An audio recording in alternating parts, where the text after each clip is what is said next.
અમરેલી સનાતન ધર્મને શરમાવે તેવી ઘટના, બે સાધુના વિડીયો વાયરલ।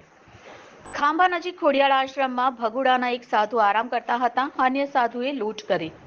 આશ્રમમાં સાધુ અર્જુનગીરી ઉપર બે સાધુએ ગેરકાયદેસર પ્રવેશ કરી ઝટા પકડી માર મારી હુમલો કર્યો। સાધુની જોડીમાં રહેલ મોબાઈલ સહિત ₹21,000ની લૂંટ કર્યાની ખાંભા પોલીસમાં ફરિયાદ નોંધાઈ। ફરજી સાધુ છો તેમ કહી વિડીયો બનાવી સોશિયલ મીડિયામાં વાયરલ કર્યો।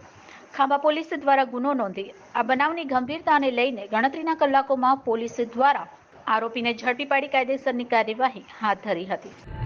ગઈ તારીખ 12/11 રોજ ખાંભાના ખોડિયાર આશ્રમમાં એક અર્જુનગીરી નામના સાધુ આવેલા અને ત્યાં બીજા બે સાધુઓએ એમની જોડે એમના વાળ કાપ્યા હતા અને એમની પાસે રહેલા 10,850 રોકડ રૂપિયા, એ સિવાય એમનો મોબાઈલ અને એમની પાસે રહેલી અન્ય વસ્તુઓની લૂંટ કરી અને ફરાર થઈ ગયેલા હતા।